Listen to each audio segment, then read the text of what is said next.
Welcome to the Real News Network. I'm Jessica Devereaux in Baltimore. Israeli Ethiopians are planning more mass protests in Israel on Thursday and throughout the country on Saturday. This comes days after thousands protested in Tel Aviv against police brutality after a video surfaced of an Israeli Ethiopian soldier being beaten by two Israeli police officers. You can see some of that footage here. Now joining us to help us unpack all of this is Lia Tarachansky. Lia is a journalist and documentary filmmaker and previously reported from Israel and the occupied Palestinian territories as a correspondent for The Real News. Nice to see you, Lia.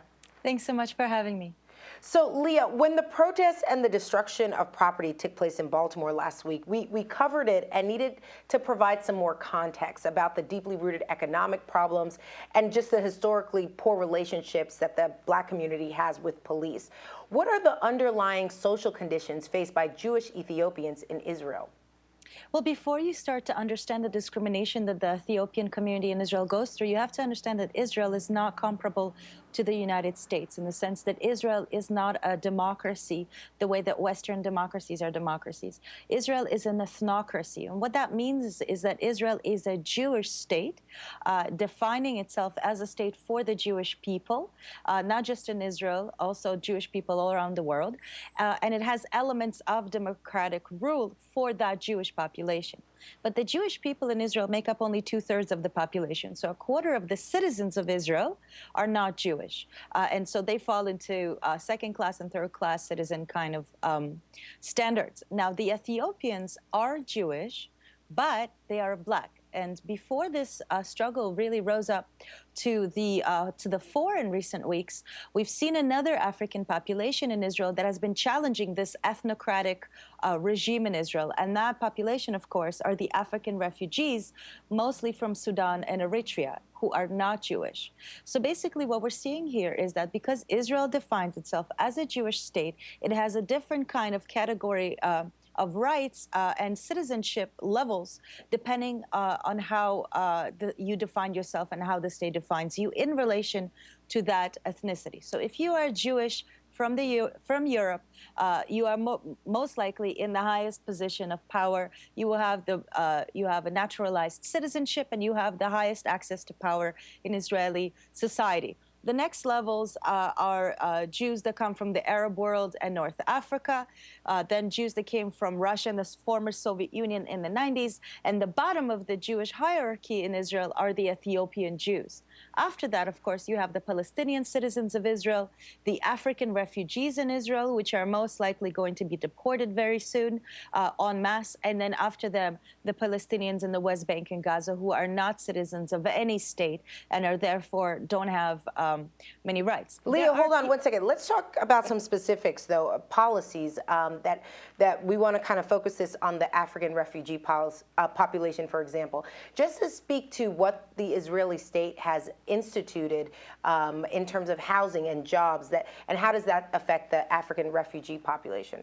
Well, you can't understand that without understanding ethnocracy. So what I'm trying to get at is there are two African populations in Israel that are Black. There's the African refugees who are not Jewish and the African refugees who are Jewish. Both of them sort of fall in the cracks of the Israeli ethnocratic regime. The worst, of course, are the African refugees who are not Jewish. They don't have any rights, they don't have any status in Israel, and are basically living at the whim of whoever is the Minister of Interior and can be deported en masse to third countries at any moment. The Ethiopian citizens of Israel should have been, or should at least, according to the ideology of the ethnocratic regime of Israel, have the same rights as any other Jewish citizens, which, of course, in the ethnocratic hierarchy are the highest group. But because they are Black, what you're seeing in practice is a lot of discrimination. And it goes back all the way to the 1980s when they first came to Israel. Basically, the Ethiopian Jews lived in Ethiopia, the region of Ethiopia, for centuries. And finally, in the 80s, as a result of turmoil in Ethiopia, Somalia, and Eritrea, started moving in the direction of Israel and finally were brought to Israel. Now, their immigration to Israel was very different than the immigration of most white or Arab Jews, because first of all, they were kept in internment camps where they were treated for many diseases. Their very Jewishness was questioned. They were forced to undergo mass circumcision. The men had to go through circumcision because the chief rabbinate of Israel did not believe that, in fact, they were Jewish. And finally, the women, in some recent investigations, it was revealed, were subjected to levels of criminal forced sterilization already in internment camps in Africa and in Israel. And so we're talking about a population who, while are Jewish and should, according to the Zionist ideology, be welcome in Israel as Jewish citizens, had to undergo humiliating and incredibly racist, borderline criminal policies where their Jewishness was questioned and their women were sterilized in camps where Jewish immigration agents were basically trying to tell them, where you come from, you have too many babies and you have to change your entire family planning if you want to come to Israel so there aren't too many black babies. Of course, the same kind of policy does not apply to religious Jewish people who are white, who have between 7 and 12 children per family. So that's the discrimination goes back to the very beginning of their immigration to Israel. Then, of course, the question of where this population was settled has everything to do with why they are today one of the most impoverished, isolated, and marginalized communities in Israel. Basically, Israeli power and economy rests between two centers, a few neighborhoods in Jerusalem and a few neighborhoods in Tel Aviv. And if you don't live within that center of power, your access to basically a middle class or upper middle class livelihood are very limited.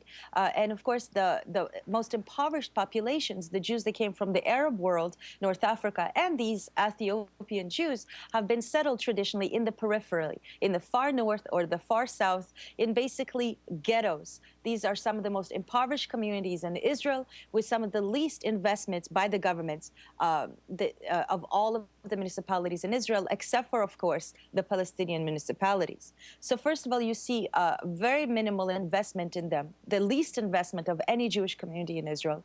You're seeing that, in fact, they end up in the most frontier units in the army. The Ethiopians end up often in the Magav, which is the border police units in the army. So they are taking on the brunt of the violence that is perpetrated by the Israeli army, not somewhere in a comfortable office where with a joystick you kill Palestinians with a drone. They are on the front line. They're the ones who are basically perpetrating the Israeli regime's policies against the Palestinians. And when they come home, they basically find themselves the most impoverished, neglected community in Israel. At the same time, there's a lot of racism in Israel based on the fact that they are black. They're often confused for African refugees. They're often arbitrarily arrested. The police, which has a very racist practice towards the African refugees, treats the Ethiopians often as African refugees, bringing to the fore a lot of this racism. Now, the reason that these protests are happening now and not, let's say, 2 years ago is because in the last, let's say, 14, 15 months, we've seen the Israeli government's attack on the African refugees, which brought to the surface a lot of these complaints about racism in Israel and a lot of the complaints about the way that African people are treated in Israel.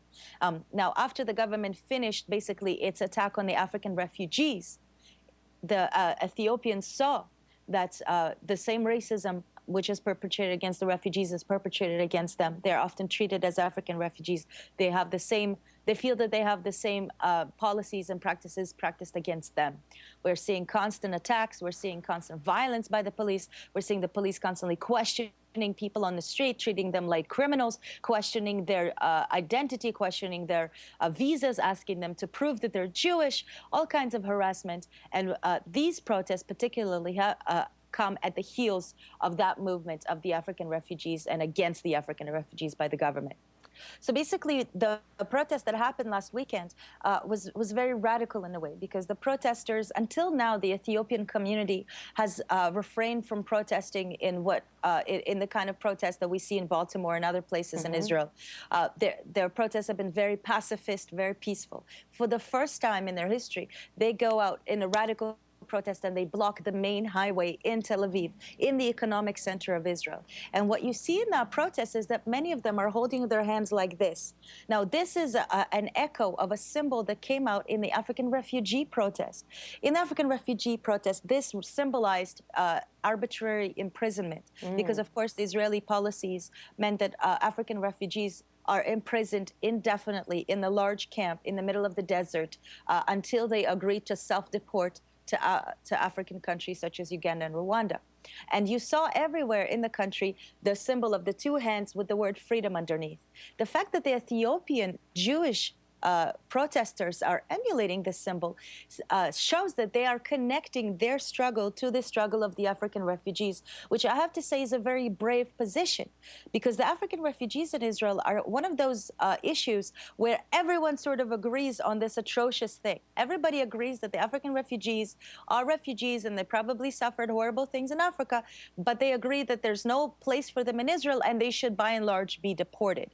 There's very few Israelis that believe that the African refugees should receive asylum in Israel and stay. Most Israelis, and this is why this was such a successful political attack by all levels of the Israeli government, from the prime minister and down to the offices of the Ministry of Interior, is that most of the Israelis agreed to deport the African refugees. And the fact that the Ethiopian Jews are making this link with the most marginalized and weakest community in Israel is a very brave thing. And I think that the reason they're doing it is to say that racism is racism, whether it's Jewish or not. Unfortunately, though, they are also wrapping their message in a lot of Israeli nationalist symbols. So while they're crossing their arms and yelling freedom, they're also wrapping themselves in Israeli flags and appealing to the Israeli public in a way that that really kind of pulls on the Zionist and nationalistic strings. So they're singing the anthem. They're constantly talking about how they serve the country in the military, and they're not against what the country is doing. They just want to be treated as equal Jewish citizens. So in a way, they are both making links that are very radical and very promising and very interesting in terms of the anti-racist struggle in Israel. But on the other hand, they're doing it by appealing to Zionist values so as to not to alienate themselves from the Israeli mainstream. Now, the response to their protest, and this is, I think, perhaps is the most telling, and what we should be watching for in the coming protest, is that the state responded with violence, mass violence, in the heart of Tel Aviv, in Rabin Square, a place where you've seen hundreds of demonstrations on every issue in the world, from, healthcare, subsidies to the Israeli-Arab conflict, to housing. Every protest that happens in Tel Aviv happens in this square. And this is the first protest in years that the Israeli police open basically attack with massive, both policemen on horses and tear gas. We've seen a lot of violence from the police.